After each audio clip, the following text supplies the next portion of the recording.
네, 지난해 10월이었습니다. 방송통신위원회가 MBN에 대해서 자본금을 불법으로 충당했다는 이유로 6개월 업무 정지 결정을 내렸죠. 그래서 6개월의 유예 기간을 두고 유예 기간이 끝나면 6개월 업무 정지에 들어간다 이런 결정을 내렸는데 바로 그 기간이 끝나는 게 5월이었습니다. 근데 MBN이 이 결정을 가지고 법원으로 갔는데요. 법원이 어제 6개월 업무 정지 처분의 효력을 중단하라 이런 결정을 내렸습니다. 자, 이걸 어떻게 봐야 되는 건지 민주언론 시민연합 신미사무처장 연결해서 정리를 해보도록 하겠습니다. 나와 계시죠? 네, 네, 안녕하세요. 네. 네. 법원 판례 일단 좀 평가 좀 부탁드리겠습니다. 네, 법원에서 인용을 했는데요. 저희로서는 아주 실망스럽죠. 음, 네, 이게 법원이 이번 그 방통위 행정처분이 MBN에게는 회복하기 어려운 손해를 입는다. 네, 이렇게 MBN이 주장을 했는데 그걸 받아들인 건데요. 예, 사실 이번에 이게 이제 집행 정지 가처분 신청인데 음, 가처분 제도라는 거는 청구인의 권익을 확보하기 위한 제도로서 사실 법원에서의 인용률이 높은 편입니다. 예, 그런데 이번 MB의 건은 과연 이게 청구인 권리 구제를 받을 사안이냐? 음, 저희로서는 그렇지 않다라고 생각을 하는데요. 네, 왜냐하면 MBN은 지금 2011년 종편 최초 승인을 받을 때부터 그리고 2014년, 17년 재승인 두 번까지 음, 불법 백화점이라고 표현해도 모자랄 정도로 다양한 범죄 행위를 지속적으로 그리고 조직적으로 그리고 악의적으로 벌여왔다. 저희는 네, 이렇게 평가를 하고 있습니다. 예, 결국 금융당국 조사, 검찰 수사, 재판을 통해서도 이미 유죄로 판결을 받았는데요.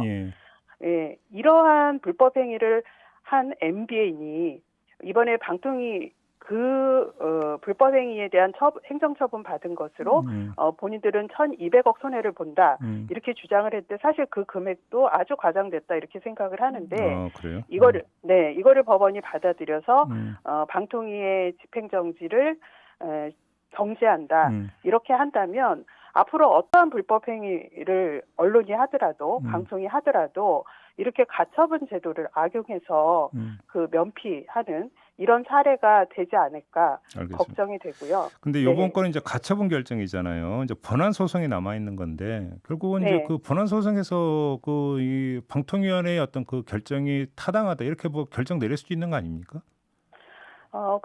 그럴 수도 있죠. 근데 예. 이제 본안 소송 같은 경우는 사실 이제 가처분 신청이 일종의 전초전이다 이렇게 보는 또 시각도 있는데요. 네. 물론 가처분 신청하고 본안 소송인 그 음. 취소해달라. 음. 이거는 다르게 나올 수도 있습니다. 예. 그런데 대표적으로 지금 MBN 이번에 그 행정처분과 유사한 사례로 언급되는 게 2015년 이루어졌던 롯데 홈쇼핑 처분 예. 사례인데요. 예.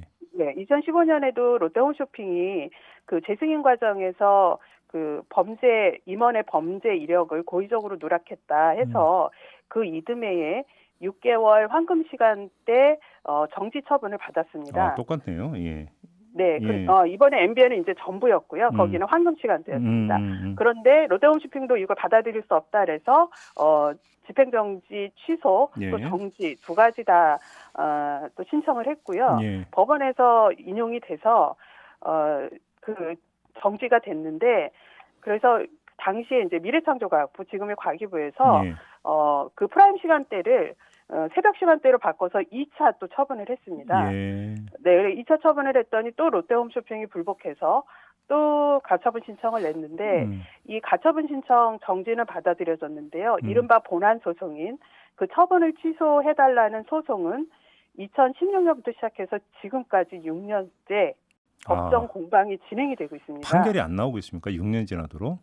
예. 네, 사실 이런 본안 소송 같은 경우는 이렇게 음. 수년 또는 뭐 10여 년 가까이 걸리는 경우가 많은데요. 사실 이렇게 어. 본안 소송이 끝나지 않으면 예. 뭐 가처분 신청은 대부분 인용률이 높기 때문에 일단 예. 정지가 되고요. 예. 본안 소송이 결정될 때까지 가처분 신청은 효력이 있는 거니까 음. 그렇게 되면 방송통신위원회 또는 과기부가 이 불법 행위를 한 방송사 또는 홈쇼핑 방송사에 대한 규제 자체가 무력화되고 무용화되는 그런 사례가 지금 되풀이되고 있어서 과연 본안 소송에서도 음. 법원이 이게 법과 원칙에 따라서 제대로 판단을 해줄지 시청자들은 그렇게 기대를 하고 있지만 그런 결과가 나올지는 예측하기 힘들다고 생각을 하고 현실적으로는 MBN에 대한 제재가 아무런 효력이 없어지는 이런 결과로 그러니까 지금 나올 수도 있다 이런 지금 지적이신 것 같은데 네. 지금 감사원에 국민감사자를 청구했다고 하는데 이건 어떤 내용입니까?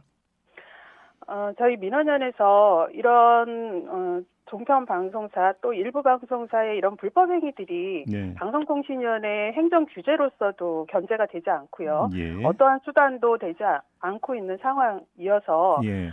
지난해 같은 경우는 MBN 문제가 너무 심각하다 판단해서 검찰에 고발을 또 했습니다. 네. 근데 검찰이 관련한 사건을 지금 수사를 재개를 하지 않고 있어요. 예, 그러고 방송통신위원회에서는 이제 저희는 이게 봐주기 처분을 내렸다 이렇게 보고 있는데 검찰에 가도 수사가 안 되고 방통위는 또 아무런 효력이 없고 예. 그래서 그러면 이런 불법 행위를 어떠한 불법을 해도 이게 다 용인되는 이거는 옳지 않지 않습니까? 그래서 어떤 방법이 있을까를 시민들과 저희가 머리를 맞대다가 네. 그러면 마지막으로 국민감사 청구를 해보자. 특히 MBN 같은 불법 행위가 지금 10여 년 넘게 한 방송사에서 지속적으로 여러 중대한 범죄가 이루어졌는데 예. 여기에는 행정기관인 주무기관인 방송통신위원회 책임도 자유로울 수 없다. 특히 최초 승인에서부터 부실한 검증이 이루어지고 졸속 심사들이 계속 이루어졌던 그 과정 전반에 대해서 감사원에서 알겠습니다. 행정 감사를 해달라 이거를 국민감사 청구를 1월에 저희가 제출을 했습니다. 그 연결한 김에 오늘 긴급 토론을 연다고 하던데요. ABC 협회라고 네. 있지 않습니까? 이제 신문의 네. 유료 부수를 이제 그 인증하는 기관이 ABC 협회인데 네. 여기서 부수 조작을 한 의혹이 제기가 됐어요. 관련 토론회라고 하는데 이 조작을 했다는 게 무슨 이야기예요?